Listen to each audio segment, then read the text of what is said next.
की, आचार्य भगवंत गुरुवर श्री विद्यासागर जी महाराज की, परम पूज्य मुनिवर श्री निर्दोषाय जी महाराज की, मुनि श्री निरुपम साय जी महाराज की।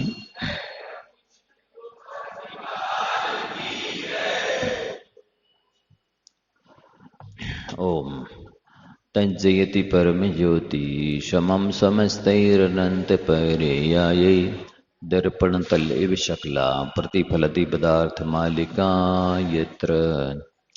यहाँ पर पुरुषार्थ सिद्धि उपाय ग्रंथराज श्रावकाचार में श्रावक के 12 व्रतों के अंतर्गत 7 शीलों की मध्य प्रोष्ठोपवास शिक्षा व्रत की चर्चा चल रही है। वस्तुतः आप पूछ सकते हैं कि ये उपवास के लिए या एकासन के लिए अष्टमी चतुर्दशी आदि पंचमी को क्यों रखा गया है। तो शास्त्रों में उल्लेख मिलता है कि पंचमी को एकासनी या उपवास करने से पंचम ज्ञान केवल ज्ञान की प्राप्ति होती है। अष्टमी को एकासनी या उपवास करने से 8 कर्मों का नाश होता है।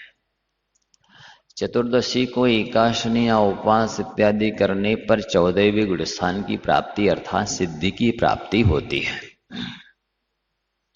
ये अनादि निधन शाश्वत पर्व के दिन माने जाते हैं। मांगलिक दिन है, शुभ दिन है। इन दिनों में विशेष रूप से अध्यात्म की आराधना की जाती है, होती है। इसलिए आप सभी को भी इन दिनों में कुछ ना कुछ एकासन है, उपवास है, नीरस भोजन है, या एकादश का त्याग है, नमक का त्याग, मीठे का त्याग, दूध का त्याग, घी का त्याग, तेल का त्याग, हरी का त्याग, कुछ ना कुछ त्याग अवश्य करना चाहिए। क्योंकि धर्म तो त्याग प्रधान है, वस्तु का स्वरूप तो त्याग प्रधान है। आपको जब भी कभी शांति मिलेगी तो वो साधना के माध्यम से ही मिलेगी, साधनों के इकट्ठा करने से नहीं मिलेगी। हम लोगों के पास बहुत, जिन्हें आप बड़े बड़े आदमी कहते हैं, बड़े बड़े लोग कहते हैं, वो आते हैं अरबों खरबों की, जिनके पास संपत्ति है, वे आकर के बोलते हैं महाराज जी आपके आशीर्वाद से सब कुछ है, पर हमें चैन नहीं, बेचैनी रहती है, आकुलता रहती है, घबराहट होती है, नींद नहीं आती है, बहुत परिणाम कलुषित रहते हैं।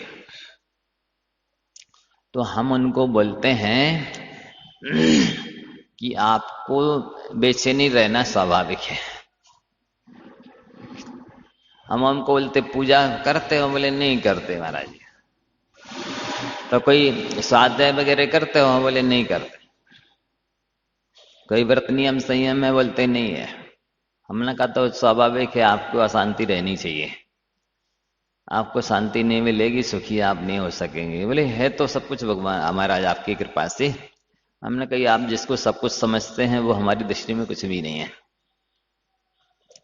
इसे इनको कह दिया, आप लोग ये जो प्रोग्राम करने जा रहे हैं पिछी परिवर्तन का सामूहिक, तो आप कभी भी कर सकते, कहीं भी कर सकते, किसी भी रूप में कर सकते हैं। हमारा कोई आदेश निर्देश नहीं है।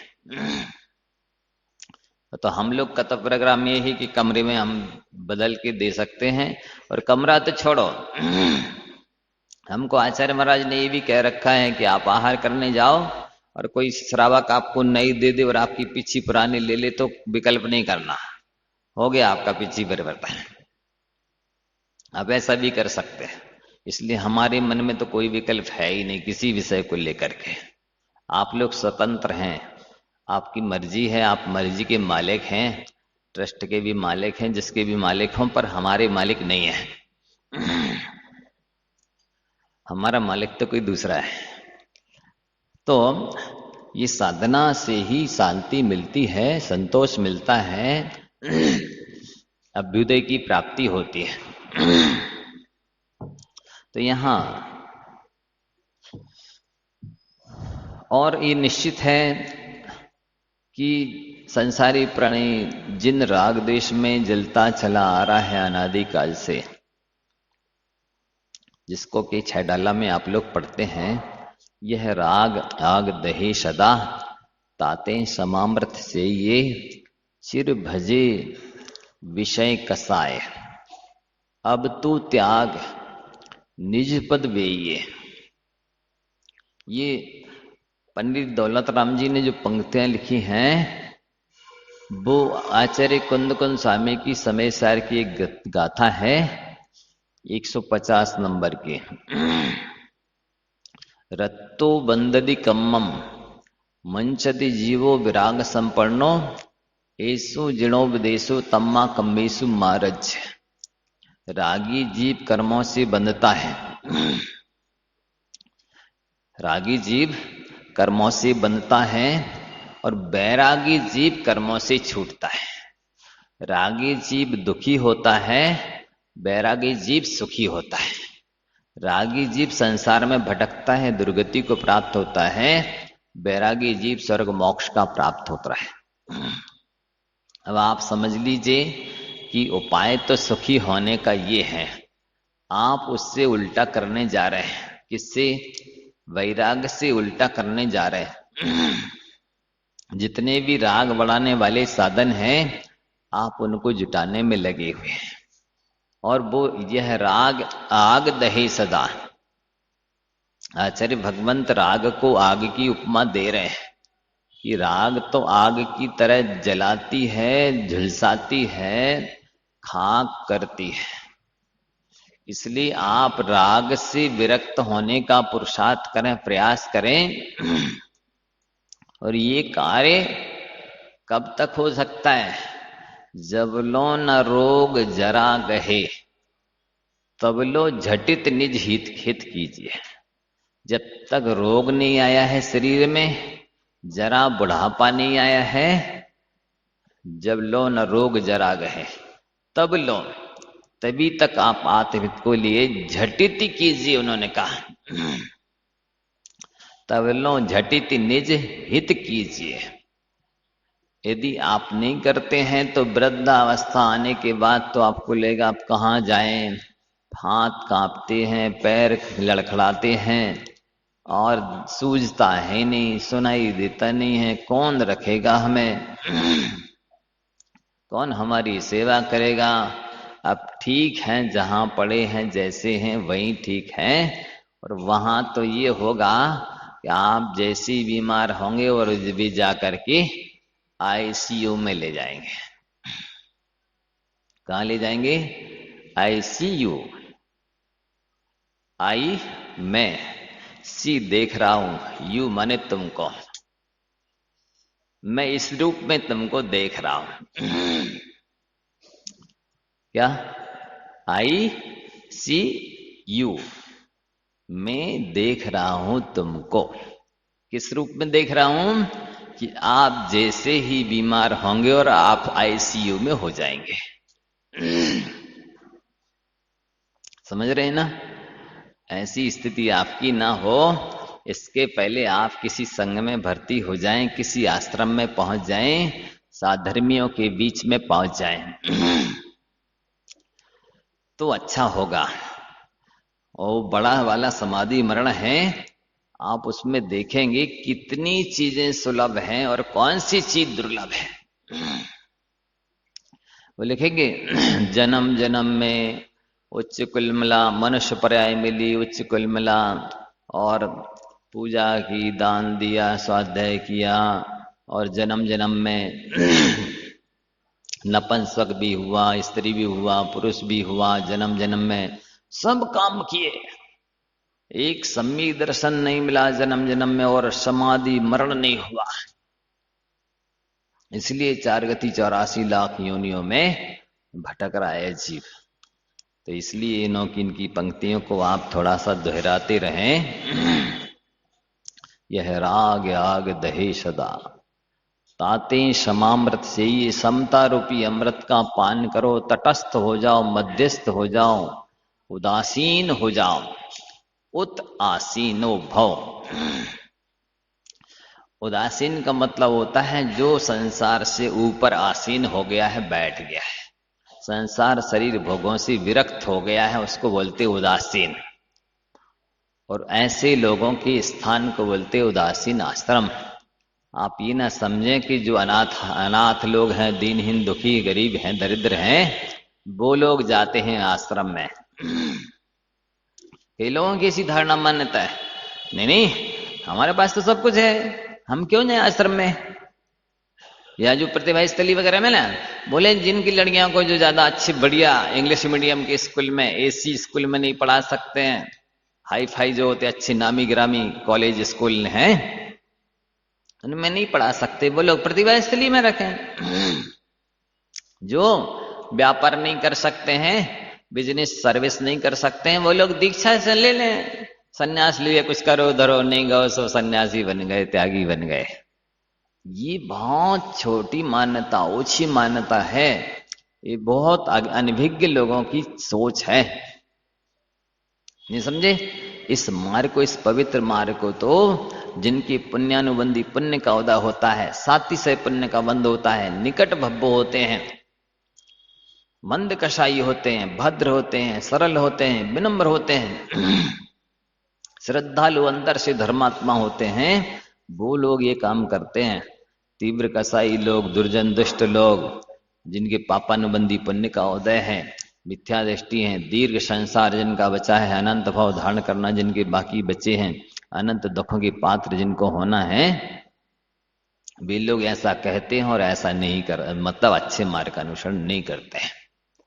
तो ये आपको बहुत अच्छे से समझ लेना है, क्योंकि मेरे साथ भी ऐसा घटा था। मेरी गृहस्थ अवस्था की जो दादी है, उन्हीं ने मेरे से ऐसा कहा था, और जब दीक्षा ले ली, बाद में पढ़ लिख करके जब एक बार सिद्ध चक्र विधान में निवेदन किया और प्रवचन सुनाए, और उन्होंने देखा जब चर्या चेष्टा, तो आके चरण छुए, बोले हमसे उस समय गलती हो गई थी बेटा, क्षमा कर देना। हमने कहा हम तो पहले ही कर चुके हैं, आपके मांगने के पहले। क्षमा मांगने पर क्षमा करना अहंकार को बढ़ा लेना है और क्रोध को घटा लेना है, नहीं समझे। क्षमा मांगने पर जो क्षमा करते हैं, वे क्रोध को घटा करके मान को बढ़ा लेते हैं। कसाई तो ज्यों की त्यों बनी रहती है, केवल उसने रूप बदल लिया है, वेश बदल लिया है, ट्रांसफर हो गया है। उसने अपना हिस्सा, क्रोध कसाई ने अपना हिस्सा मान को दे दिया, लो अब तुम चलाओ इस फैक्ट्री को। कसाई की फैक्ट्री जिसमें कर्मों का निर्माण होता है, उसको हम चला रहे थे अभी, अब तुम संभालो। तो ये होता है। तो बहुत सारी बातें कल आपको बता दी गई हैं, उन्हें हम रिपीट नहीं करना चाह रहे, आगे की दूसरी बहुत सारी बातें बताना बाकी है। इसमें गाथा नंबर 155 देखें क्या कह रहे हैं। प्रातः प्रोत्थाय ततः कृत्वा तात्कालिकं क्रियाकल्पं निर्वर्तेद यथोक्तम जिन पूजां प्रासुकैर्द्रव्यैः। प्रातः प्रोत्थाय ततः कृत्वा तात्कालिकं क्रियाकल्पं निर्वर्तेद यथोक्तम जिन पूजां प्रासुकैर्द्रव्यैः। अब कह रहे हैं आपने क्या किया था पहले दिन, उपवास करने वाले श्रावक ने उपवास के पहले दिन धर्म ध्यान में संध्या को व्यतीत किया था, सप्तमी के दिन भोजन किया, और कल आज से लेकर के कल और परसों जब तक मुनि को भोजन दे फिर निज करे आहारे, किसी पात्र को हम आहार आतिथ्य संविभाग नहीं कर लेंगे तब तक के लिए कल का तो उपवास रहेगा, परसों मुनि महाराज को पूजा करके आहार दे करके फिर आहार करेंगे। जो उत्कृष्ट प्रोषदोपवास होता है वह 16 प्रहर का होता है, 48 घंटे का होता है, वो उत्कृष्ट प्रोत्सोपवास माना जाता है। तो वो लोग आज मान लो हमने भोजन करके त्याग किया है 12 बजे 11 बजे इतने, तो उतनी परसों 11 बजे तक का त्याग है, तब 48 घंटे होंगे, तो इसलिए उनके 16 पहर हो जाते हैं। वो उत्कृष्ट प्रोत्सोपवास कहलाता है। तो आज भोजन करके त्याग किया, अब वो आज से ही स्वाध्याय है, जप तप है, तत्व चर्चा है, पूजा है, विधान है इत्यादि करते हुए, और शाम को फिर सामायिक इत्यादि कर करके रात में भी क्षमता है जागृत रहने की, तो वो जागृत रह करके स्वाध्याय 12 भावना का चिंतन मनन तत्व चर्चा आदि करते हुए व्यतीत करते हैं। फिर अब लिख रहे हैं प्रातः प्रोत्थाय तथा प्रातः काल उठ करके अष्टमी के दिन या चतुर्दशी के दिन क्या करना, तात्कालिकम क्रियाकल्पम कृत्वा, तात्कालिक क्रियाकलाप जो होते हैं, शौच जाना है, नहाना धोना है, या उसके पहले का जो आवश्यक इत्यादि है प्रतिक्रमण है वो कर लिए, और नहा धो करके लिख रहे हैं प्रासुकैर द्रव्यैर जिन पूजाम यथोक्तम निर्वर्तित। यथोक्त का मतलब होता है जैसी पूर्वाचार्यों ने कही है, आगम में जैसे पूजा की विधि कही गई है उस विधि से प्रासुक द्रव्यों के द्वारा पूजा करे। अब कहीं कहीं ये भी आता है ये रत्नगण शाकाचार में कि वो स्नान भी नहीं करते, स्नान का भी त्याग, गंध का, तेल लगाने का, फूल सूंघने का, वस्त्राभूषण पहनने इत्यादि के सब का त्याग कर देते हैं। आचार्य अमृतचंद महाराज कह रहे हैं कि जो नहाने में साबद्ध होता है उससे कई अनंत गुना ज्यादा पुण्य का बंध होता है अभिषेक पूजा करने से। इसलिए आप उपवास के दिन भी न छने जल से, प्रासुक जल से न स्नान करके थोड़े जल में और शुद्धि के वस्त्र पहन करके ठाठ से अभिषेक पूजा शांति धारा इत्यादि विधान आप कर सकते हैं। इसमें सावद्यलेशो बहुपुण्य रासो आचार्य अमृतचंद समंत भद्र महाराज स्वयंभू स्तोत्र में 12वें तीर्थंकर बासपुज भगवान की स्तुति में कहते हैं कि भगवान की अभिषेक पूजा शांति धारा विधान इत्यादि में जो भी धर्म अनुष्ठान है उसमें जो साबद्ध होता है, हिंसा होती है, पाप का बंध होता है, वह तो है विष की कणिका के समान। और उस जो धर्म अनुष्ठान पूजा विधान इत्यादि करने में जो पुण्य का बंध होता है वो है अंतिम स्वयंभूरवण द्वीप के समुद्र के समान। कितना है पुण्य, विष की कणिका के बराबर तो पाप बंद है, और अंतिम स्वयंभूरवण समुद्र में जितना जल है उस जैसा पुण्य का बंध है। यदि उस समुद्र में आप एक विष की कणिका डाल भी दें तो क्या पूरा पानी जहरीला हो जाएगा, सेवन योग्य नहीं रहेगा? ऐसा नहीं है।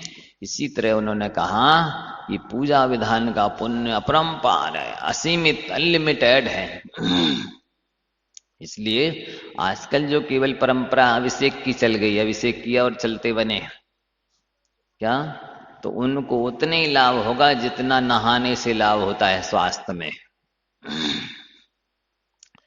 गर्मी लग रही हो, थकान हो, सुस्ती हो, आलस हो, तो नहाने धोने से व्यक्ति फ्रेश हो जाता है, स्वस्थता महसूस होती है, अच्छा लगता है, गर्मी शांत हो जाती है, पित्त शांत हो जाता है, मैल दूर हो जाता है, रोग शोक शरीर के जितने होते हैं ये स्नान करने से ठीक हो जाते हैं। लेकिन उतनी लाभ होगा जितना नहाने से होता है, भोजन के बिना नहीं चलेगा। बोलो, नहाने से काम चल जाता, भोजन की आवश्यकता नहीं रहती, फिर रहती है। तो ऐसे ही अभिषेक के बाद पूजा की भी आवश्यकता होती है। लोग अभिषेक करके संतुष्ट होने लगे हैं, किया अभिषेक, ये करके चढ़ाया, चले गए। तो वैसे ही है कि नहाया और बस मुंह में थोड़ा सा एक गुटका डाल लिया, चले गए। ऐसे ही लाभ होगा गुटखा में तो नुकसान होने लगा, आजकल कैंसर होने लगा। वही लौंग इलायची दबा ली मुंह में, इतना कह सकते हैं, और चले गए। तो उतनी लाभ होगा आपको। पूजा करनी चाहिए। ये लोग जो है ना इतने, अब हम कह नहीं सकते। ये लोग तो कहते हैं अपने साथ, भैया पूजा किया करो, महाराज जी वक्त नहीं है। और यदि हम कह दें कि ये लोग इतने कम वक्त हैं कि अभिषेक करते पूजा नहीं करते, तो कहीं महाराज जी गाली दे रहे हैं क्या? हम नहीं कह सकते, हम नहीं कहेंगे। आप लोग भले कहते रहे अपने मुंह से कि हमारे पास वक्त नहीं है, कि हमारा कहना तो यही है कि आप भले छोटी एक पूजा करें, ये पूजा अवश्य किया करें, क्योंकि पूजन का महत्व, एक बार की पूजन इंद्र पद दे सकती है। एक बार की पूजन। ये अपना चिंतन नहीं है, मैं गारंटी नहीं दे रहा। कार्तिकेय अनुप्रेक्षा में आचार्य कार्तिकेय महाराज ने लिखा, एक बार की पूजन से इंद्र पद मिल सकता है, और इंद्र एक भवातारी होता है। तो जो व्यक्ति एक दिन करेगा उसको इतना फल मिल सकता है, जो प्रतिदिन करेगा उसको कितना फल मिलेगा। और आचार्य पद्मनंदी महाराज जी ने संडे संडे नहीं लिखा,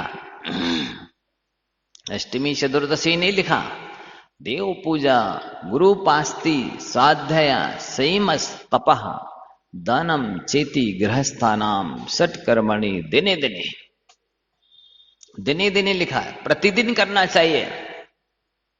और आचार्य पूज्यपाद महाराज तो समाधि भक्ति में लिखते ही हैं, जिने भक्ति, जिने भक्ति, जिने भक्ति, दिने दिने, सदा मेस्तु, सदा मेस्तु, सदा मेस्तु, भवे भवे। इतनी बड़ी महान दिग्गज आचार्य, बड़े ज्ञानी आचार्य पूज्यपाद महाराज सत्वाशूद्र के ऊपर पहली टीका लिखने वाले वे क्या लिखते हैं कि हे भगवान, मैंने आपकी जन्म से जो कुछ पूजा भक्ति सेवा की हो, उससे जो कुछ पुण्य का संचय हुआ हो, तो मैं क्या चाहता हूं, जिन्हें भक्ति, एक बार कह दिए जिनेंद्र भगवान में मेरी भक्ति हो। कोई व्यक्ति यदि सामान्य असंयमी भी होता है और किसी के लिए किसी काम की कहे, ए ऐसा नहीं करना, तो भैया उन्होंने मना किया है, हमें ये काम नहीं करना चाहिए। और दो बार कह दे, ए नहीं करना, तो वो और डर जाता, भैया वो 2 बार मना कर चुका है, ये काम नहीं करना। या कोई असंयमी पिता आदि है, उसने कहा ऐसा करना है काम, भैया पिताजी की आज्ञा है ऐसा करना है, उन्होंने 2 बार कह दिया हो कि ऐसा काम करना है, भैया पिताजी की आज्ञा है ये काम करना ही, उन्होंने 2 बार कहा था, 2 बार नहीं कहा, अब एक के आगे एक लिख दिया, मतलब 11 बार कह दिया। क्या उन्होंने 2 बार नहीं कहा, समझ लो एक के आगे एक लिख दिया, तो एक और एक प्लस 2 नहीं, यहां पर 11 लगाना है। 11 बार कह दिया है उनने, और 3 बार कह दिया हो मान लो, वो तो करना ही है, भैया 3 बार नहीं कहा, अब एक बार 3 बार एक एक लिख दो, 111 बार हो गया।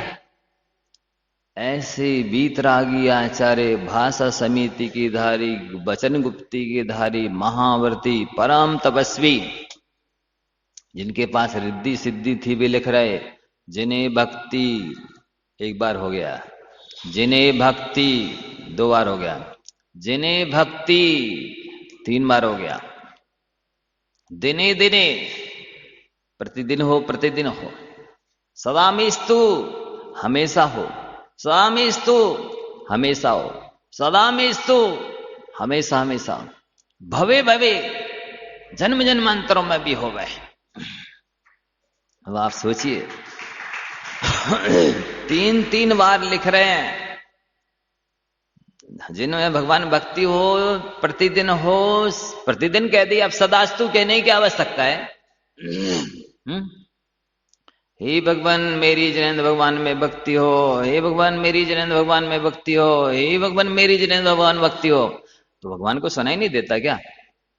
3 बार गया, और दिने दिने, प्रतिदिन हो, यू और जोड़ दिया।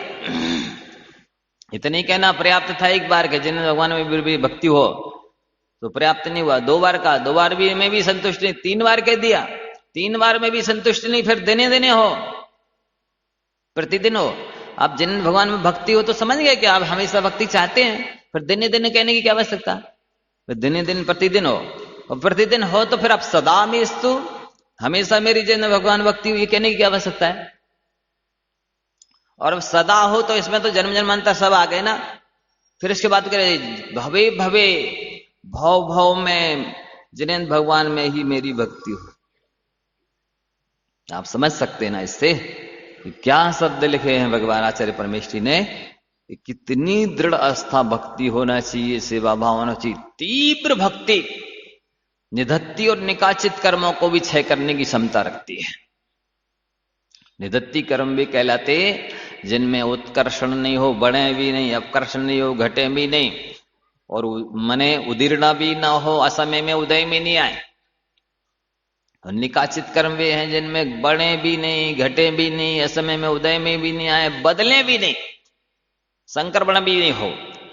ऐसे कर्म भी तीव्र भक्ति से पंच परमेष्टि के प्रति तीव्र भक्ति होगी तो वे कर्म भी नष्ट हो जाएंगे, चूर चूर हो जाएंगे। इतनी क्षमता शक्ति है। माने भोक्ति मुक्ति दातार कहना बहुत बड़ी बात होती है। बहुत कुछ लिखा है, तो इसलिए इन्होंने कहा ये उपवास के दिन भी आप प्राशक द्रव्यों से पूजा करें। पूजा पूजा जैसी होने चाहिए। आप लोग वो लिखते ना, वो पढ़ा क्या बोलते, पूजन पढ़ते हैं, उसमें एक पंक्ति बहुत अच्छी आती है, यह भाव समुद्र अपार तारण के निमित्त सुविद ठही, अति दृढ़ परम पावन यथारथ भक्तिवर नौकाठ है। यह भाव समुद्र कैसा है? संसार को समुद्र की उपमा दी जाती है। जैसे समुद्र में बड़े बड़े जलचर जीव रहते हैं, जल जंतु रहते हैं, मगरमच्छ रहते हैं, मछलियां रहती हैं, और भी बहुत सारे जंतु रहते हैं। बहुत खतरा रहता है समुद्र में। बड़ी बड़ी लहरों में एक थपेड़े में ही व्यक्ति की जीवन लीला समाप्त हो जाए। हर तरह की प्रतिकूलता ही प्रतिकूलता रहती है, कष्ट ही कष्ट रहते हैं, जीवन में संदेह रहता है। ऐसे ही संसार में प्रतिकूलताएं ही प्रतिकूलताएं हैं, कष्ट ही कष्ट हैं, इसलिए इसको भव समुद्र कहा। संसार को समुद्र की उपमा दी। यह भव समुद्र अपार कैसा है? अपार का मतलब क्या? जिसका पार पाना अति कठिन है। इस किनारे से उस किनारे जाना अति कठिन है। ऐसे ही संसार से पार होना, मुक्ति प्राप्त करना अति दुर्लभ है। फिर भी यह भव समुद्र अपार, उसके तारण माने तैरने के लिए, पार होने के लिए के निमित्त सुविधि ठही, विधि पूर्वक मैंने ये पूजन करने का निश्चय किया है, निर्णय लिया है। क्या लिख रहे आगे? कैसा हो? अति दृढ़ परम पावन यथार्थ, 3 विशेषण दिए। अति दृढ़ का मतलब क्या? किसी भक्ति होनी चाहिए। अति दृढ़ कैसी कहलाती है? अग्नि बरसे चाहे पानी बरसे, चाहे आंधी आए चाहे तूफान आए, बीमारी आए चाहे विपत्ति आए, अब सीख पूजा तो नहीं छूटेगा। कुछ भी हो, सर्विस करते हैं या बिजनेस करते हैं, 19-20 करके किसी भी तरह हम पूजा करके ही जाएंगे। ऐसे नहीं महाराज जी, जिस दिन सुविधा रहेगी, अनुकूलता रहेगी, हम कर लेंगे। क्या? जिस दिन अनुकूलता रहेगी उस दिन कर लेंगे। मतलब इनने भगवान से कह दिया अनुकूलता दोगे तो हम आपकी पूजा करने आएंगे। भगवान कहेंगे रहो भाई, हमको जरूरत नहीं है तुम्हारी पूजा की, विपत्तियों में रहो, तो इस लायक हो ही नहीं। हम नालायक तो नहीं कहेंगे, क्योंकि हम वासा समिति वाले। तो ये कह रहे हैं अति दृढ़ हो, ऐसी भक्ति हो जैसी कि किसकी थी? जिनेन्द्र भक्त की कहें, सेठ की कहें, धनंजय कवि की कहें, पूजन कर रहे हैं, इकलौता बेटा है, बड़ी प्रौढ़ अवस्था में, वृद्धावस्था में हुआ है। जब भी 70-80 साल के हो रहे तब वो 20 साल का जवान हुआ है, और खबर मिली है कि वो किसी गार्डन में, बगीचे में गया था, वहां उसे काले नाग ने डस लिया है। अब खबर पे खबर आ रही है, एक बार आया है, सेठ जी चलिए बच्चे को सर्प ने काट लिया है, उसका इलाज करा दीजिए, किसी से झड़वा दीजिए। सेठ जी अपने अभिषेक पूजा में लीन है। वो वापस आ गया, दूसरा गया, सेठ जी जल्दी चलिए, बच्चा नीला नीला पड़ गया है। सेठ जी भक्ति पूजा में लीन है, तल्लीन है। तीसरी बार में फिर सेठानी बच्चे को लाके लटा दिया, लो किए जाओ पूजा। भगवान कौन भग रहे थे, बाद में कर लेते पूजा, एक ही तो बेटा था, वही मर गया, कर तेरा पूजा, मुझे चले, छोड़ के चली गई।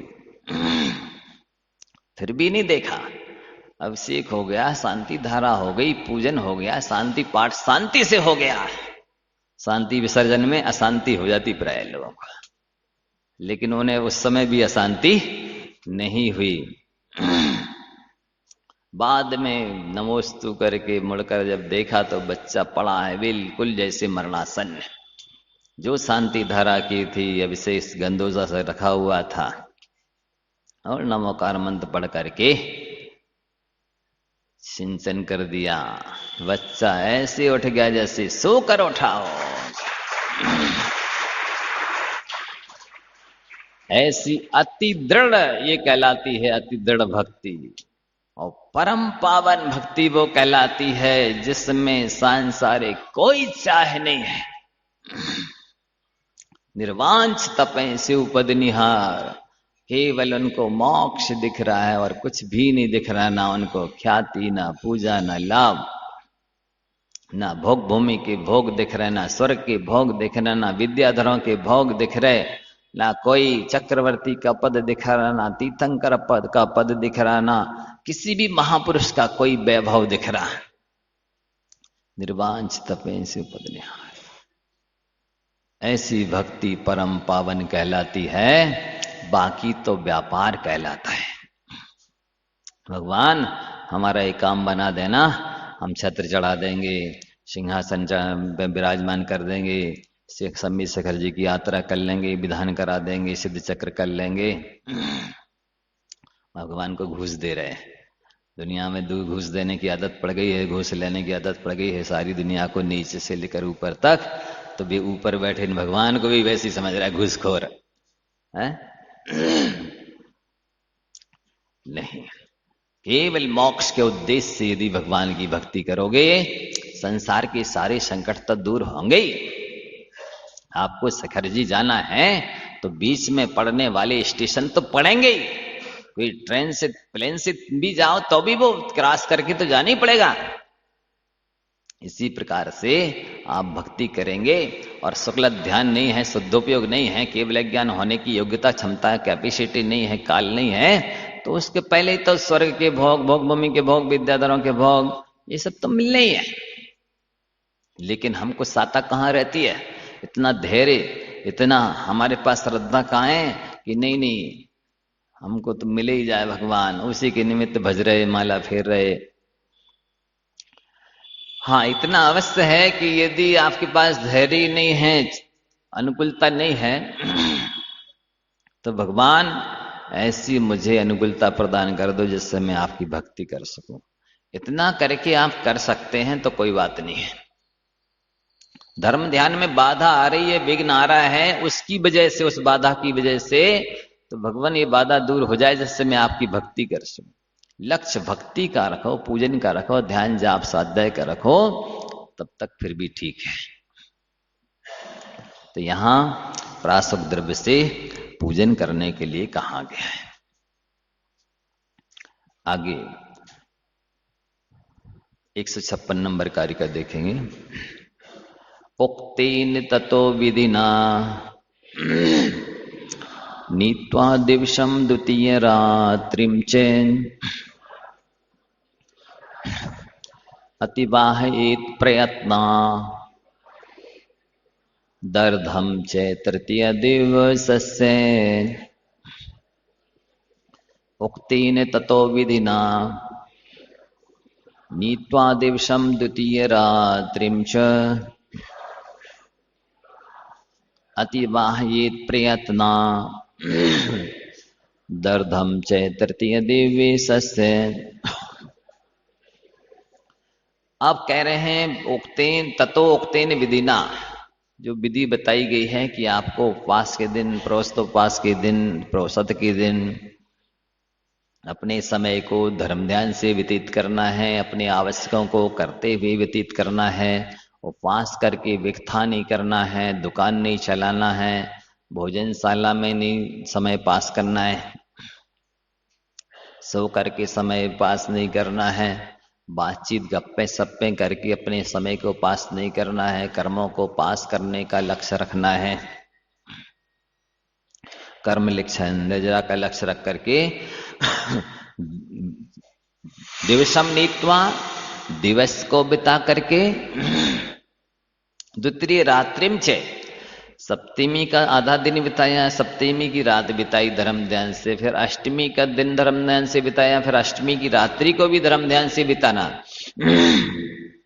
यदि क्षमता है तो अपनी शक्ति को छुपाना नहीं है, नहीं है तो रात्रि में विश्राम भी अपने आवश्यक करके कर सकता है। और द्वितीय रात्रि से दूसरी अष्टमी की रात्रि, चतुर्दशी की रात्रि को भी धर्म ध्यान से अति बहेत प्रयत्न पूर्वक बिताए। फिर लिख रहा है तृतीय दिवसम प्रयत्नात् अर्धम, तीसरा जो अष्टमी के बाद अमावस्या या पूर्णिमा आई, अष्टमी के बाद जो नवमी आई है, उसको भी प्रयत्न पूर्वक, नहीं तो रात व्यतीत होती है और धैर्य का बांध टूट जाता है। जल्दी दर्शन कर आओ और चाय नाश्ता दूध जो कुछ भी लेना है ले लो, साता हो जाए। इसलिए आचार्य महाराज लिख रहे हैं प्रयत्नात्, पुरुषार्थ करके तृतीयम दिवसम अर्धम, तीसरा दिन भी आधा धर्म ध्यान से व्यतीत करना है। सुबह की जो भी प्रतिक्रमण सामयिक आदि हैं वो, और पूजा पाठ है वो, और साधु को या अतिथि को अतिथि संविभाग करना है, वहां तक आपको पूरा धैर्य रखे रहना है। 48 घंटे हो जाएंगे तो उत्कृष्ट प्रोस्तोपवास कहलाएगा। तो केवल अष्टमी के दिन या चतुर्दशी के दिन उपवास करेंगे तो वो मध्यम प्रोस्तोपवास कहलाएगा। अथवा 3 एकासन कर लें, सप्तमी को एक आसन, अष्टमी को एक आसन, नवमी को एक आसन, तो ये मध्यम प्रोस्तोपवास कहलाएगा। मध्यम प्रोस्तोपवास के 2 भेद हो गए, या तो आप अष्टमी चतुर्दशी को उपवास कर लो निर्जल, या फिर 3 एकासन कर लो, ये मध्यम प्रोस्तोपवास के अंतर्गत आता है। और अष्टमी चतुर्दशी को एक भुक्ति करना ये जघन्य प्रोस्तोपवास के अंतर्गत आता है। दूसरी प्रतिमा से लेकर के सभी साधक जो होते हैं वो कम से कम अष्टमी चतुर्दशी को एकासन अवश्य करते हैं। वस्तुतः एकासन या उपवास करने से स्वास्थ्य लाभ होता है, आपकी जठराग्नि तेज हो जाती है, भोजन पचाने की क्षमता बढ़ जाती है, शरीर में जो एक्स्ट्रा तत्व संचित हो गए, वसा चर्बी इत्यादि जो हानिकारक हैं, वे सब बैलेंस बराबर हो जाता है। इसलिए एकासन उपवास से डरना नहीं चाहिए। आप डरेंगे और खाते चले जाएंगे तो साथ में दवाइयां भी खाते चले जाएंगे। यदि अवक्ष दवाइयों से बचना है, स्वास्थ्य को ठीक रखना है, टंच रखना है, सजग रखना है, जागरूक रखना है, चरहरा रखना है, तो आपको जितना आवश्यक है उतना ही भोजन लेना चाहिए। लोग काम कम करते हैं, गद्दे तकिया सोफा से टिके रहते हैं और माल मलीदा तो चलते ही रहता है पूरा उतनी टाइम, 4, 6, 8, 10, 12, 15 बार जितनी बार भी इच्छा हुई, अभी आओ तो अभी चल रहा है, बकरी की तरह मुंह चलते ही रहता है। तो वो कोई कह रहा था, मैंने कहीं पढ़ा था, नहीं नहीं वो बकरी की पर्याय से आए हैं, इसलिए अभी हैबिट छूट नहीं पाई है। तो दूसरे सज्जन बोले नहीं नहीं ऐसा भी हो सकता है, वहां जाना है तो अभी से रिहर्सल चालू कर दी है। तो कुछ भी हो सकता है, और ये आश्चर्य की बात नहीं है, या असंभव नहीं है, गलत भी नहीं है, क्योंकि एक बार खाए सो रोगी, 2 बार खाए सो भोगी, 3 बार खाए सो रोगी, एक बार में योगी, 2 बार में भोगी, 3 बार में रोगी, और बार बार में जल्दी मृत्यु होगी। बार बार खाएंगे तो जल्दी मृत्यु होगी, पक्का है। आप लंबा दीर्घायु तो नहीं होंगे, लंबा जीवन तो प्राप्त नहीं करेंगे, स्वस्थ जीवन तो प्राप्त नहीं करेंगे। अभी अवक्ष भक्षण करेंगे, फिर अवक्ष दवाइयां खाएंगे, फिर असमय में मरेंगे, और फिर मार्ग में दुर्गति में जाएंगे। क्योंकि आतरा उधर ध्यान चल ही रहा है, तो उसका फल तो नरक पशु गति ही है। इसलिए आप सभी को खाने में के लिए नहीं जीना चाहिए। क्या कहा? खाने के लिए नहीं जीना चाहिए, जीने के लिए खाना चाहिए। ऐसा ना हो कि आप भोजन को ना खाएं, भोजन आपको खा जाए।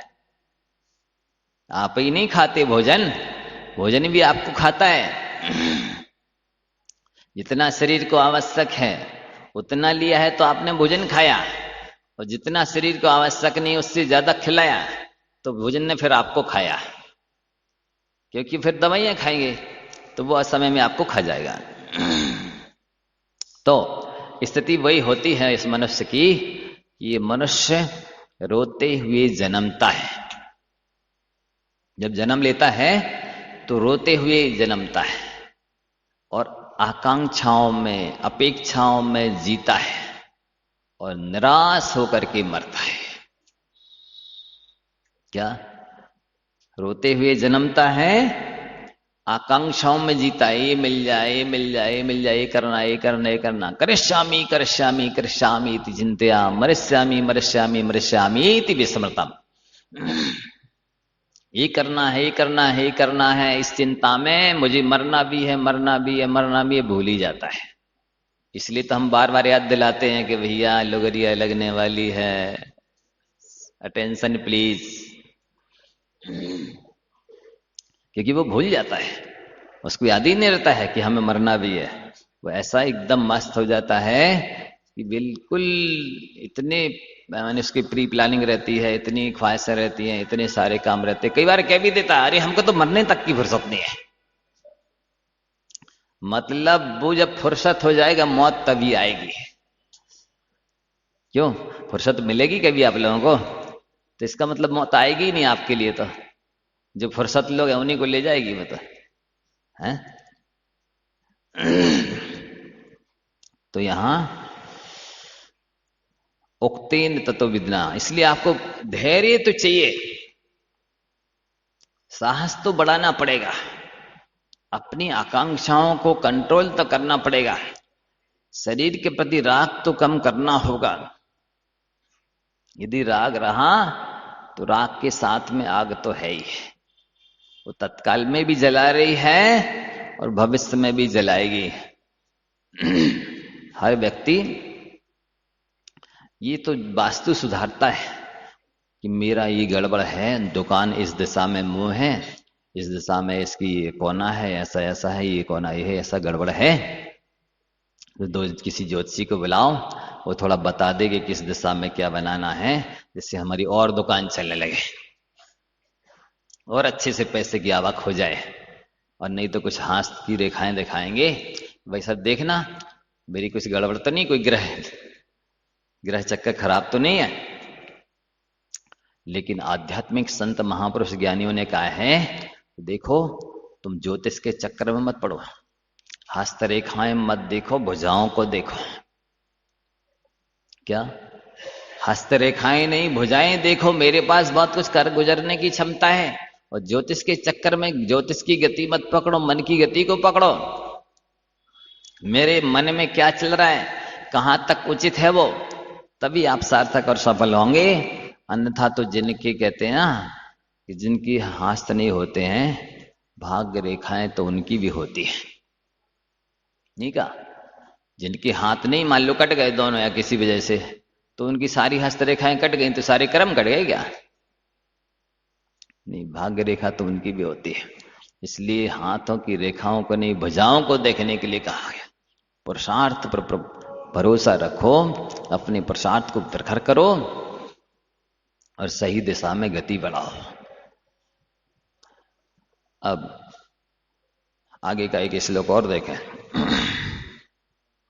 इति यः षोडशयामान् गम्यति परिमुक्त सकलशावद्यः तस्य तदानीं नीतं पूर्णमहिंसाव्रतं भवति। इति यः षोडशयामान् गम्यति परिमुक्त सकलशावद्यः तस्य तदानीं नीतं पूर्णमहिंसाव्रतं भवति। अब इति इस प्रकार से जो परिमुक्त सकल सावध्या, समस्त पापों को, पंचेंद्रिय के विषयों को, चारों कसायों को छोड़ करके 16 पहर व्यतीत करता है, 48 घंटे, उसके 48 घंटे तक पूर्ण अहिंसा महाव्रत होता है। मुनि महाराज की तरह अहिंसा महाव्रत होता है। कितने स्थान आप गृहस्थ होते हुए भी आपको महाव्रती बनने का सौभाग्य दिया आचार्यों ने। दिग्व्रत ले लिया कि मैं भारत के बाहर नहीं जाऊंगा, तो आप भारत के बाहर मुनि महाराज जैसा पुण्य का बंद करने लगे। एक देश व्रत ले लिया कि मैं इस मोहल्ले में, इस घर में, इतने किलोमीटर में, इस कमरे में रहूंगा, तो उस देश व्रत के बाहर आप मुनि महाराज जैसा पुण्य बंद करने लगे। 2 सामयिक में जितनी देर के लिए बैठते हैं, सारे पापों का विषय कसाय का त्याग करके, जितनी देर के लिए जितनी जगह में, उतनी देर उतनी जगह के बाहर आप महाव्रती बन गए। 3 और प्रोषोपवास या उपवास या एक प्रोषत किया है, तो 48 घंटे के लिए, 24 घंटे के लिए आप मुनि महाराज जैसा पुण्य का संचय कर सकते हैं, मुनि महाराज जैसे पाप से बच सकते हैं। ये 4 अवसर आपको दिए गए। और जितनी भोग का आप त्याग करते जाते हैं, उतना सबका त्याग होता चला गया, तो मुनि महाराज जैसा पुण्य का बंध हो रहा है कि भाई हम 6 बार खाते थे, अब 5 खाएंगे, अब 4 खाएंगे, अब 3 खाएंगे, अब 2 खाएंगे, अब 1 खाएंगे। तो उसके अलावा मुनि महाराज जैसा पुण्य बंध हो रहा है, जितना ले रहे हैं उसके अलावा। अथवा जो भी भोग सामग्री है, पहनने ओढ़ने के कपड़े हैं, जितनी भी कम कर लें, सीमित कर लेंगे, लिमिटेड कर लेंगे, उतना ज्यादा आप पाप से बन जाएंगे, पुण्य का बंधु। क्योंकि नीचे की गाथा पढ़ो, वही कह रहे हैं। भोगोपभोग हेतु हो स्थावर हिंसा भवेत किलामीशाम भोगोपभोग बिरहात भवति नालेशोपि हिंसायाः। देखो क्या कह रहे हैं, भोगोपभोग के निमित्त से ही स्थावर और त्रस की हिंसा होती है। स्थावर हिंसा भवेत किल अमीशाम, इन श्रावकों के भोग करते हैं ये दिन भर, उसी के निमित्त से स्थावर हिंसा होती है। और भोग का जब विरह हो गया, त्याग हो गया, तो हिंसा यह लेशोपि न भवति, लेस मात्र भी हिंसा नहीं होती है। जितना आप भोग का त्याग कर देंगे, उतने आप हिंसा से विरक्त हो जाएंगे, बच जाएंगे। नीचे की पढ़ेंगे, बा गुप्तेर नास्ते नृतम ना समस्ता दान विरहता स्तेयम ना ब्रह्म मैथुन मुचाह संगो नांगे प्रमूर्छस्से। देखो, वचन गुप्ती ले लिया, यानी मौन ले लिया आपने, तो अब वचन संबंधी जो झूठ बोलना था, विकथा थी, असत्य था, कर्कश कठोर था, ईर्षा निंदा आदि की वजह सब छूट गए। तो वचन संबंधी समस्त ये पाप से बच गए और अनर्थ से, झूठ से बच गए। समस्त आदान भी रहता, आज मेरा प्रोषद है, मैं बिना दिए कोई भी चीज नहीं लूंगा, असत्य महाव्रत हो गया। अब ब्रह्म मैथुन मुचा, आज उपवास प्रोषद या प्रोषोपवास है, अब ब्रह्म का कुशील का त्याग है, तो अब ब्रह्म छूट गया, इसलिए माने ब्रह्मचर्य महाव्रत हो गया। और उस उपवास, रोज उपवास के दिन शरीर से भी कोई ममत्व नहीं है, राग नहीं है, उसको सजा नहीं रहे हैं, नहलाने धुलाना खिलाना पिलाना जैसे अन्य दिनों में करते हैं वैसे नहीं कर रहे, तो अंगे अपि अमूर्छस्य, शरीर में भी जिनकी मूर्छा नहीं है, राग ममत्व नहीं है, उनके परिग्रह भी नहीं है, इस तरह पांचों पाप छूट जाते हैं, तो वो मुनि महाराज जैसे पुण्य का बंध करते हैं, मुनि महाराज जैसे पाप से बच जाते हैं। इसलिए ये चीज आपको तो करना प्रारंभ करनी चाहिए। क्योंकि अमीर बनने के लिए व्यक्ति को 5 साल लगते हैं, विद्वान बनने के लिए व्यक्ति को 10 साल लगते हैं, डॉक्टर बनने के लिए व्यक्ति को 15 साल लगते हैं, इंजीनियर बनने के लिए 20 साल लग जाते हैं, वैज्ञानिक बनने के लिए 25 साल लग जाते हैं, और भगवान महावीर और बाहुबली बनने के लिए व्यक्ति को जन्म और जन्मांतरों की साधना चाहिए पड़ती है बंधु। इसलिए आप ये नहीं समझना कि हाँ अंतिम समय में ओम बोल लेंगे और मोक्ष मिल जाएगा। क्या मिलता तो है, ये ओम मात्र से मोक्ष मिलता है एक बार वल्ली, लेकिन जिस समय प्राण निकले उसी समय आपके कंठ से ओम निकले तो आप सीधे मोक्ष में सिद्धालय में विराज जाएंगे। इतनी ताकत है एक बार ओम बोलने में। लेकिन उन्हीं के कंठ से ओम निकलेगा जो अंतिम समय को सुधारने के लिए हर क्षण सुधारते हैं, अंतिम समय को सुधारने के लिए जीवन के हर क्षण में ओम को जपते हैं, उन्हीं के कंठ से अंत समय में ओम या नमोकार निकलता है। इसलिए बंधुओं आप सभी को प्रति क्षण प्रति पल पूरे जीवन साधना करनी चाहिए। इसी भावना के साथ ये चंद्रसेन कवि जी हैं, बहुत बड़े कवि हैं, इसके बाद भी बहुत बड़े साधक भी हैं। एक ही बार भोजन पानी लेते हैं, उपवास रोज उपवास इत्यादि करते हैं, आने जाने का त्याग रखते हैं, आना जाना बोलना सब बंद कर दिया, पैसे लेना बंद कर दिया। तो ऐसी योग्यता होते हुए भी, कला होते ही, सामर्थ्य होते हुए भी आप सभी भी त्याग करने का अभ्यास प्रसाद करें। इनको भी एक आध कविता सुन लें, कैसा बोलते हैं, अभी भी वही जोश खरोश है कि नहीं? क्योंकि एक बार भोजन कर दिया ना, हाँ पहले जब गृहस्थी थी ना ये, वैसे देख लो आप एक बार भोजन करने में भी बल पा रहा है कि नहीं। हम जोरदार तालियों से चंद्रसेन जी का बासुदा से तो वो लगाव है, और बासुदा का सदैव उनके स्नेह भी है कि जब भी व्रती पूज्य मुनि श्री आर्य का संघ, जब भी किन्हीं का सानिध्य हम सबको मिलता है मुनिराज का और आर्य का संघ का, चंद्रसेन जी स्वतः ही गंज वासुदा के आदि से अनुरोध है कि पूज्य गुरुवर के चरण में श्रीफल समर्पित करें। और हम सबको उनकी वह ओज से आज भी नेहरू चौक का वह कवि सम्मेलन सबको याद है, नमकार मंत्र की महामंत्र की जो समय महिमा उन लोगों ने बताई थी। तो आज चंद्रसेन जी से अनुरोध है कि आए, हम पुनः जोरदार ताली से उनका स्वागत करते, अभिनंदन करते सकल जन। और हम लोग निवेदन कर रहे हैं समाज जन के सम्मानीय भाई साहब, आप हमारे त्रिचिका परिवर्तन का संचालन भी करें, आप हमें स्वीकृति दें। गंज वासुदा, इसकी आवाज थोड़ी गूंज रही, अच्छा इस कारण से। गंज वासुदा सदैव गुरु कृपा की दौलत से माला माल रहा है। आचार्य भगवंत कभी ऐसी कृपा कर देते हैं, पर उसका लाभ आप कितना उठा पाते हैं आप जानते हैं। परम श्रद्धेय निर्दोष सागर जी, निर्लोभ सागर जी, निरूपम सागर जी महाराज की इस त्रिवेणी ने आपके नगर में चतुर्मास किया, आपने कितना उसमें नहा पाए ये आप जानते हैं। यदि आपने उनका उपयोग नहीं किया तो आपको बहुत बड़ा नुकसान होगा, आप मान के चलिएगा। जितना भी समय बचा आनंद के क्षणों में इनके चरणों में डूबे रहिएगा।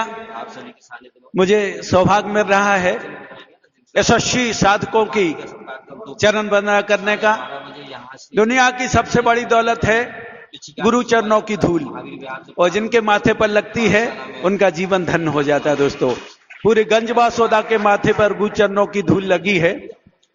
आवाज आ रही है आपको ठीक से? आचार्य भगवान के, महाराज श्री आचार्य भगवान के चरणों में ये पंक्ति आपकी तरफ निवेदित करता हूं। जिन्हें देखकर छट जाते हैं बादल सघन उदासी के आचार्य भगवंत के दर्शन कीजिए। इनके चेहरे देखिए, थोड़ी देर में इनके चेहरों में आचार्य श्री दिखाई देने लगते हैं। ये समर्पण की पराकाष्ठा साधक के अपने गुरु के प्रति, जिन्हें देखकर छट जाते हैं। बादल सघन उदासी के, जिनने गीत लिखे अंबर पर हाथों से प्रभाती के, जिनने गीत लिखे अंबर पर हाथों से प्रभाती के, जिनने जोड़ लिए हैं रिश्ते सिद्धालय की राहों से, जिनने जोड़ लिए हैं रिश्ते सिद्धालय की राहों से, देह मुक्ति का भाव लिए हैं मुक्त जगत की चाहों से, देह मुक्ति का भाव लिए हैं मुक्त जगत की चाहों से। अंतर के स्वर साध के योगी जब गीत स्वयं के गाता है, अंतर के स्वर साध के योगी जब गीत स्वयं के गाता है, तब इस योगी के चरणों में आसमान झुक जाता है। जब इस योगी के चरणों में आसमान झुक जाता है। सूरज बनकर किया है जिनने उजियालों का पथ प्रदर्शन, सूरज बन के किया है जिनने उजियालों का पथ प्रदर्शन, अरे उन्हीं के शिष्यों का या होना है पीछे परिवर्तन।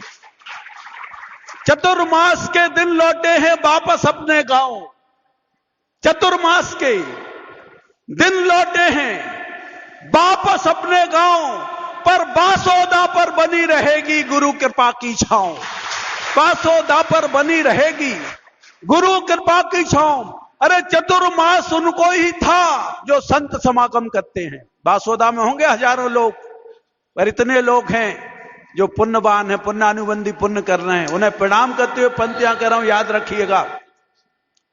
साधुओं से कभी दुराभाव नहीं रखना। इनकी सुगंध जैसे धनिया की खेत के बगल से निकलो सुगंध आती है, गांजे के खेत से निकलो सुगंध आती है, भंगेड़ियों के निकलो, ऐसे साधुओं की साधना की सुगंध आती है। वो गंध तो हम महसूस कर लेते हैं, पर इनकी गंध को पाना हमारे बस की बात नहीं है। दोस्तों, इनने जो सुगंध इस बस्ती में दे होगी, मैं पंक्तियां कह रहा हूं, हमारे अध्यक्ष महोदय बैठे हैं, कि चतुर्मास उनको ही है जो संत समागम करते हैं। शिरमठ पर चलने वालों के संग संग जो चलते हैं, जिनको अपने अंतर मन के कलुषितपन को धोना है, जिनको अपने घर आंगन में बीज धर्म के बोना है, अंधियारों से तोड़ के रिश्ते जो आते हैं प्रकाश में, अंधियारों से तोड़ के रिश्ते जो आते हैं प्रकाश में, अरे बे ही पुण्य कमा पाते हैं संतों के चातुर्मास में, बे ही पुण्य कमा पाते हैं। सूरज ने आलेख लिखा और छाप दिया ये नभ में, सूरज ने आलेख लिखा और छाप दिया ये नभ में। अरे निर्गंतों की चरण धूल दुर्लभ है इस जग में, निर्गंतों की चरण धूल दुर्लभ है इन जगतों में, दुर्लभ है इस जग में। और जो इन निर्गंतों का मिलकर उपहास उड़ाते हैं, जो इन जैसे इन साधक का मिलकर उपहास उड़ाते हैं, सूरज ने ये लिखा लेख में उनके वंश नष्ट हो जाते हैं, सूरज ने ये लिखा लेख में उनके वंश नष्ट हो जाते हैं। और इन जैसे निर्गंतों पर जिनने दुर्भावों का कचरा फेंका है, इन जैसे निर्गंतों पर जिनने दुर्भावों का कचरा फेंका है, उन बड़े बड़े लोगों को हमने भीख मांगते देखा है, उन बड़े बड़े लोगों को हमने भीख मांगते देखा है। यही प्रार्थना परमपिता से ये स्वतत्व गीत के गायक हूं, यही प्रार्थना परमपिता से स्वतत्व गीत के गायक हों, ज्यादा भवना शेष रहें ये सिद्धालय के लायक हों, ज्यादा भवना शेष रहें ये सिद्धालय के लायक हों। इनकी कविता है अनंत पर मैं विराम करता हूं, इनकी कविता है अनंत पर मैं विराम करता हूं। निर्दोष और निर्लोभ निरूपम इनको प्रणाम करता हूं, सत सत प्रणाम करता हूं। बहुत बहुत आभार, आपने हमें ऐसे महानतम साधकों के चरणों में अपने शब्दों को समर्पित करने का मौका दिया। हम गंज बासोदा के बहुत सदैव ऋणी हैं जिन्होंने हमें पहले से भी बढ़कर है आपकी आवाज तो एक आसन में भी पहले से बढ़ के है जोश खरोश। कम नहीं हुआ, ज्यादा है हमने कहा। बड़ा ही हुआ है। बड़ा हुआ है। अरे महाराज आपकी कृपा है तो कम होने का तो काम ही का। सम्मानीय चंद्रसेन भाई साहब प्रधान है।